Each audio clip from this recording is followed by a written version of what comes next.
Hey, it's me, MLB. Here is chapter 44 of Touch. This one's titled Dessert. Just a friendly note before we start the chapter.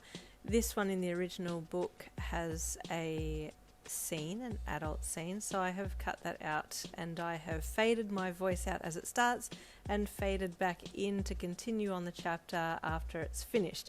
So the reason for there being just a bit of music randomly in the middle of this chapter is to indicate that something happened between Hawks and Yin, and then we continue on with the rest of the chapter, keeping it very PG and happy for everybody. Around 8:30 p.m, the pizza was all gone and gossip was sorted, per kind favour of Brian, and then the lovable pair said their goodbyes and headed back home. "Want to have a shower, chicken?" Hawks asked as he cleared up the plates, cups and empty pizza boxes. "You go, I'll clean up here." "You sure?" you asked. "Definitely," he said with a smile as he sent feathers to the boxes and put them in the bin. "Okay, I won't be long," he said as he headed to the bathroom. Hawks had placed the towels in there and he picked one up and hung it near the shower door before stripping off and hopping in. The hot water was so relieving on your poor tired body. You'd had a huge day and you smiled as you thought back over everything that happened. After showering, you hopped out and dried off, then remembered that you'd left your clothes in a box that Hawks had put in the bedroom. You wrapped the towel around you and opened the bathroom door. Hawks could see you from where you walked out, and you felt his eyes on you as you made your way quickly to the bedroom. The way he was looking at me just then. Oh, man.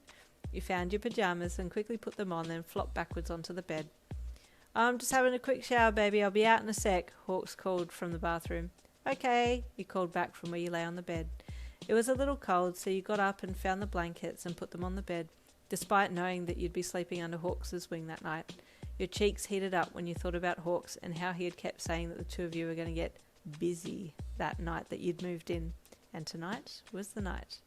Just then you heard the water turn off in the shower and you froze, your heart starting to pound in anticipation. You heard the bathroom door open and Hawks' soft footsteps as he walked to the bedroom. He entered and his eyes locked with yours as he closed the door behind him. He was in just a towel. You swallowed thickly. He smirked as he walked towards you. "I can see it in your eyes, baby," Hawks said lowly as he crawled up onto the bed. You shrank down under the covers, half propped up on your elbows as you pulled the blankets up under your eyes.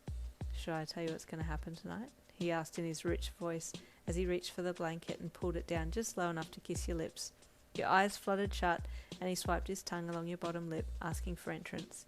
You complied and the two of you kissed slowly and passionately for a few minutes before Hawks pulled back. "First, I'm going to put some pants on," he said as he backed off the bed. "Huh? Wait, what? Pants on?" you thought. You opened your eyes and looked at him. He hopped off the bed and walked over to a box with his name on it and clothes and then dug through it. You quickly hid your face as he dropped the towel and put a pair of pants on. You looked back over the top of the blanket when you felt him hop back up on the bed. He crawled back over to you and pulled the blankets down again so he could kiss you again, initiating a deeper kiss than before as he pushed you down onto the bed. You kissed for a while, comfortable in each other's presence. Then you reached for the bottom of your pyjama top, intending to take it off. Hawks' hand on yours stopped you, and he pulled back from the kiss. "What you doing, chicken?" he asked slowly.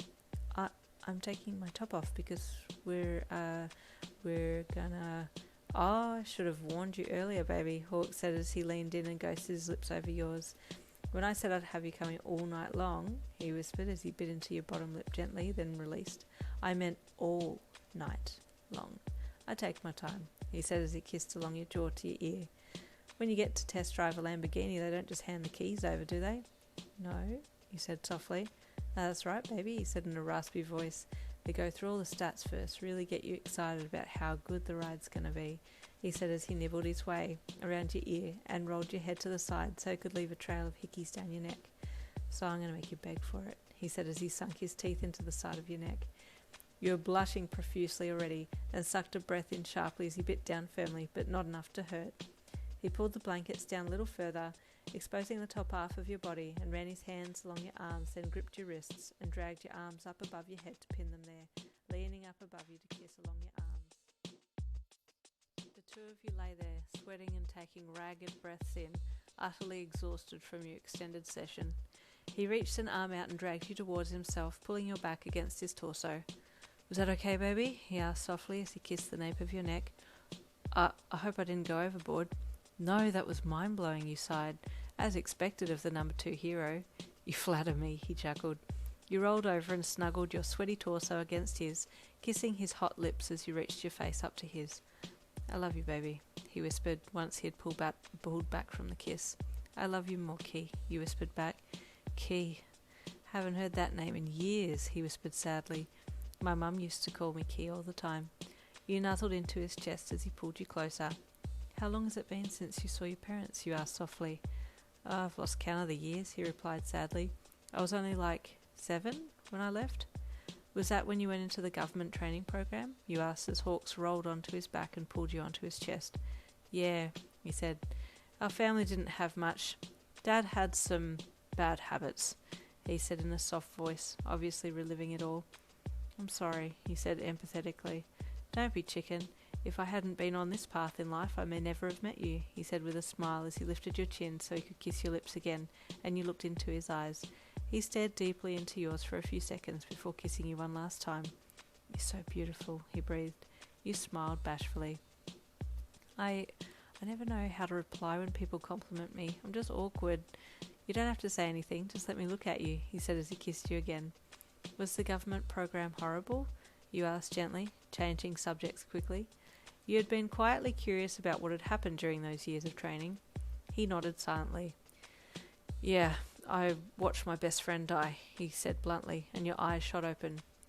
Keigo, I'm so sorry, you wailed softly, a heavy frown taking over your face. He had an amazing quirk, Hawk started, but it was too strong for his body. He sighed as he recalled his friend. Blue flames, exceedingly hot. He had an amazing area of effect too, could throw flames a good distance, cremating everything in its path.